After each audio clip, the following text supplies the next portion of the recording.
दोस्तों हम फिर से लेकर आ चुके हैं आप लोगों के लिए सुबह की सभी ताजा और बड़ी खबरें। फटाफट अंदाज में एक एक कर कर बताएंगे आपको आज देश और दुनिया से क्या बड़ी खबरें निकलकर सामने आ रही हैं। लेकिन उससे पहले दोस्तों एक नजर डालेंगे सुर्खियों पर। उत्तर प्रदेश में राहुल गांधी की भारत जोड़ो यात्रा का हुआ जोरदार स्वागत। पहले ही दिन राहुल गांधी ने भारत जोड़ो यात्रा से मचाया उत्तर प्रदेश में तहलका। वहीं पर अगली बड़ी खबर में हम आपको बताएंगे दोस्तों दिल्ली की घटना पर आम आदमी पार्टी का बीजेपी के ऊपर बड़ा हमला। बोले डीएसपी लोगों को डरा रहा है, जी हां जानबूझकर लोगों को धमका रहा है। वहीं पर अगली बड़ी खबर में हम आपको बताएंगे दोस्तों, दरअसल आपको बता दें हरियाणा के खेल मंत्री को बचाने के लिए खट्टर ने दिया बयान। बोले अभी तक गुनाह साबित नहीं हुआ है। आपको बता दें दोस्तों बीजेपी अपने रेपिस्ट नेताओं को आए दिन बचाने का काम करती है जो गिल्टी रहते हैं। वहीं पर अगली बड़ी खबर में हम आपको बताएंगे असदुद्दीन ओवैसी का बीजेपी के ऊपर बड़ा हमला। बोले अगर नोटबंदी सही थी तो पीएम नरेंद्र मोदी नोटबंदी दिवस क्यों नहीं मनाते। वहीं पर अगली बड़ी खबर में हम आपको बताएंगे इमरान प्रतापगढ़ी का भाजपा के ऊपर बड़ा हमला। बोले फिलहाल नोटबंदी से देश का सिर्फ नुकसान हुआ, कोई फायदा नहीं हुआ। जी हाँ, जजों के बारे में भी काफी कुछ बोला। वहीं पर अगली बड़ी खबर में हम आपको बताएंगे दोस्तों दिल्ली कांड का एक और वीडियो हुआ वायरल, जिसमें अंजलि नाम की लड़की भी एक पीछे बैठी थी स्कूटी में। होटल में पता चला है कि ये लोग काफी पार्टी वगैरह मना रहे थे, नशे में भी थे। वहीं पर अगली बड़ी खबर में हम आपको बताएंगे दोस्तों वंदे मातरम ट्रेन पर हुआ पथराव, टूटा शीशा। तो बीजेपी बोली बंगाल में हो एनआईए की जांच, जिसके बाद ममता बनर्जी भड़क गई है। बोले बीजेपी वाले अपनी एजेंसियों को बंगाल में घुसड़ने की कोशिश करते हैं बार बार। वहीं पर अगले बड़े खबर में हम आपको बताएंगे दोस्तों, दरअसल आपको बता दें बीजेपी को लगा बड़ा झटका, अखिलेश ने कर दिया ऐलान उत्तर प्रदेश से भाजपा को कर देंगे सफाया, लोकसभा में बीजेपी के साथ करेंगे खेल। मतलब साफ है 2024 में राहुल का साथ देंगे। चलिए सारी खबरें एक एक कर बताएंगे, फटाफट अंदाज में बताएंगे। फिलहाल बढ़ते हैं सबसे पहली और सबसे बड़े खबर की ओर। दरअसल दोस्तों आपको बता दें असदुद्दीन ओवैसी का बीजेपी के ऊपर बड़ा हमला। बोले अगर नोटबंदी सही थी तो पीएम नरेंद्र मोदी नोटबंदी दिवस क्यों नहीं मनाते।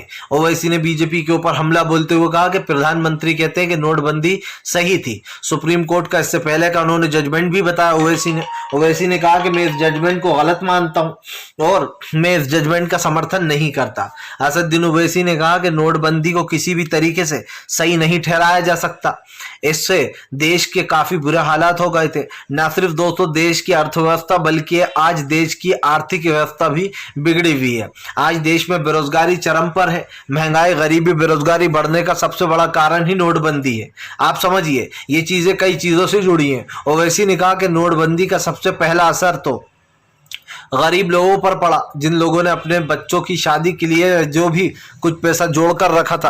कई लोगों के तो पैसे ही नहीं बदल पाए, वो आखिरी तक लाइनों में खड़े रहिए, लेकिन दोस्तों पैसे नहीं बदल पाए और वो पैसा व्यर्थ चला गया, बेकार चला गया। आप समझिए किसने कितनी मेहनत से दोस्तों पैसा जोड़ा होगा और वो पैसा जमा ना होने के कारण पूरे देश का पूरा पैसा मटिया मेल हो गया। क्या इसमें उनकी क्या गलती थी दोस्तों, जिन गरीबों ने पैसा जोड़कर रखा होगा थोड़ा बहुत अपने बच्चों की पढ़ाई के लिए या फिर शादी के लिए घरों में, और वो पैसा अगर बदल ना पाए बैंक जाकर, तो फिर सबसे ज्यादा नुकसान किसका हुआ, गरीबों का हुआ। उसके बाद आप देखिए कि डीमोनेटाइजेशन का सबसे बड़ा असर गरीब लोगों पर ही पड़ा। देश में मंदी आ गई, मंदी आने के कारण बेरोजगारी बढ़ती चली गई, महंगाई बढ़ती चली गई और सरकार ने आज हाथ खड़े कर दिए कि हम महंगाई पे कुछ नहीं कर सकते। अफसोस की बात है कि अगर एक जनता आपको अपना समझकर वोट देती है, जनता को लगता है कि आप देश के लिए कुछ अच्छा करोगे, लेकिन तो बहुत दूर की बात है, आप देश के लिए कुछ नहीं कर रहा। और यही कारण है जो ओवैसी ने बीजेपी को घेर लिया। ओवैसी ने कहा कि भले ही सुप्रीम कोर्ट का जजमेंट है, लेकिन वहां पर जितने भी जज थे उसमें से एक जज दोस्तों इस जजमेंट के खिलाफ थी। ओवैसी ने उनका भी जिक्र किया। ओवैसी ने कहा कि वो इस फैसले को सही नहीं मानते, क्योंकि जो नोटबंदी का फैसला था उसको कहीं से कहीं तक सही नहीं ठहराया जा सकता। फिलहाल चलिए बढ़ते हैं एक और अगली बिग ब्रेकिंग की तरफ। बता दोस्तों अगली जो बड़ी खबर निकल कर आ रही है, उत्तर प्रदेश में राहुल गांधी का जबरदस्त तरीके से हुआ स्वागत। राहुल की भारत जोड़ो यात्रा का भव्य स्वागत। आपको बता दें दोस्तों उत्तर प्रदेश में राहुल गांधी का आज दूसरा दिन है भारत जोड़ो यात्रा। कल जो है राहुल गांधी पहले मंदिर पहुंचे थे, उसके बाद आशीर्वाद लेने के बाद राहुल गांधी ने अपनी भारत जोड़ो यात्रा को शुरू किया। दरअसल राहुल गांधी और भारत जोड़ो यात्रा का बहुत पुराना रिश्ता है। आपको बता दें दोस्तों, राहुल गांधी की भारत जोड़ो यात्रा न सिर्फ बीजेपी पर भारी पड़ रही है, बल्कि राहुल गांधी की भारत जोड़ो यात्रा ने उत्तर प्रदेश में एक तहलका सा मचा दिया। इतने बड़े पैमाने पर भारत जोड़ो यात्रा वापस से शुरू की गई। राहुल गांधी अपने पहले ही वाले लुक अंदाज में नजर आए, वही व्हाइट टी शर्ट और वही राहुल गांधी का अंदाज। आपको बता दें, राहुल गांधी जिस तरीके से मेहनत कर रहे हैं, खास करके दोस्तों राहुल गांधी की तारीफ करना इसलिए भी जरूरी हो जाता है क्योंकि ये आप भी जानते हैं और मैं भी जानता हूं कि राहुल गांधी इस देश के लोकतंत्र को बचाने की कोशिश कर रहे हैं। आपको और हमें अच्छे से पता है कि फिलहाल देश में क्या चल रहा है, किस तरीके की परिस्थितियां हैं, और इन सब से बचने के लिए कहीं ना कहीं राहुल गांधी एक मुहिम छेड़े हुए हैं दोस्तों, और इसकी तारीफ भी करना चाहिए। ये सफलता की ओर बढ़ रहा है। जाहिर सी बात है, आज देश की परिस्थितियां चाहे कुछ भी हो दोस्तों, लेकिन राहुल गांधी की भारत जोड़ो यात्रा देश के लिए वरदान है। इसलिए है क्योंकि जो जहां एक तरफ देश में नफरत फैलाई जा रही है, बीजेपी प्यार मोहब्बत को खत्म कर रही है, तो वहीं दूसरी तरफ राहुल गांधी दोस्तों भारत जोड़ो यात्रा निकाल कर देश को एक संदेश देने की कोशिश कर रहे हैं। आपको बताता चलूं, राहुल की भारत जोड़ो यात्रा उत्तर प्रदेश में आज भी काफी कमाल कर रही है। आज दूसरा दिन है उत्तर प्रदेश में, लेकिन साफ दिखाई दे रहा है राहुल गांधी की एनर्जी। दरअसल दोस्तों आप सब जानते हैं कि लोकसभा चुनाव में सबसे पहला अगर सबसे बड़ा राज्य कोई है तो वो उत्तर प्रदेश ही है, जहां पर सबसे ज्यादा सीटें हैं और एमपीज भी सबसे ज्यादा चुने जाते हैं। लेकिन अगर बात की जाए दूसरे राज्य की, तो आप समझ सकते हैं कि बिहार दूसरा सबसे बड़ा राज्य है जहां पर सबसे ज्यादा सीटें हैं। ये दो राज्य सबसे बड़े हैं। एक राज्य तो बीजेपी के पाले में है, लेकिन दूसरा राज्य गठबंधन के पाले में है। आपको बताओ दोस्तों कि बीजेपी पूरी कोशिश करेगी कि वो बिहार को अपने अंडर में ले ले। क्यों करेगी? क्योंकि उसे पता है कि बिहार में अच्छे खासे एमपी चुनकर जाएंगे बिहार से, इसीलिए लोकसभा से पहले वो दो जगह पर नजर है उसकी, हिमाचल में और बिहार में, क्योंकि भाई बीजेपी खरीद फरोख्त से बात नहीं आती। चलिए बढ़ते हैं एक और अगली बिग ब्रेकिंग की तरफ।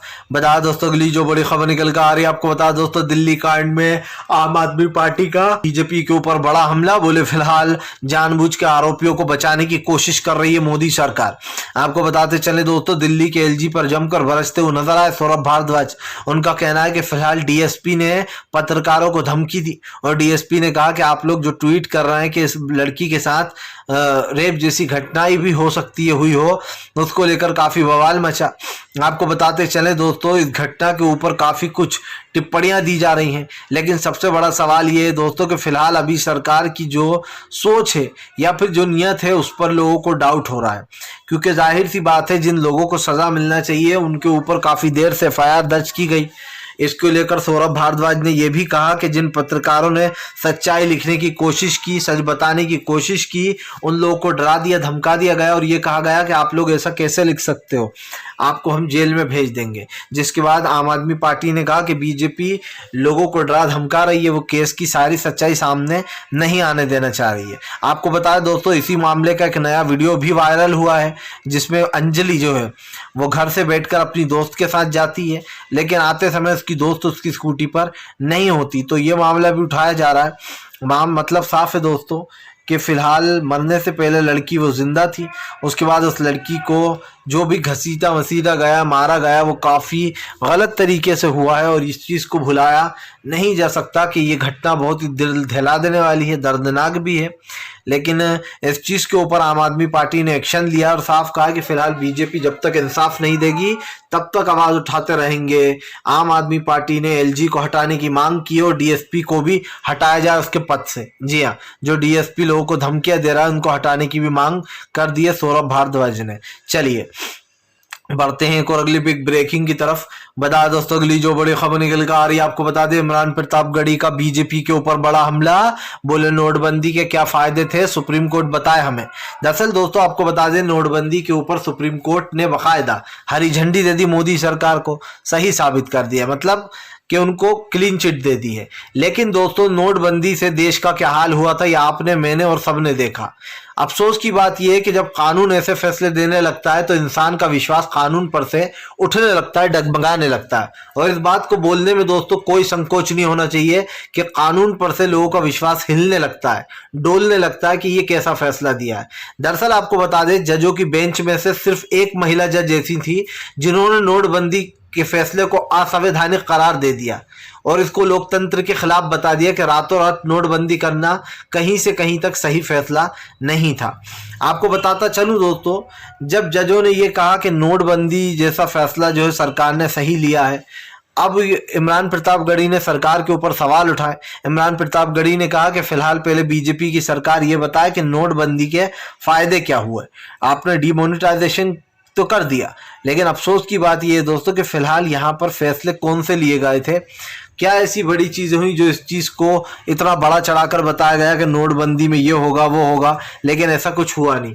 और यही कारण है जो विपक्ष लगातार हमलावर है सुप्रीम कोर्ट के इस फैसले पर भी, और एक फैसला इससे पहले भी दे चुका है सुप्रीम कोर्ट, उस पर भी काफी बवाल मचा था जो कि आरक्षण का था।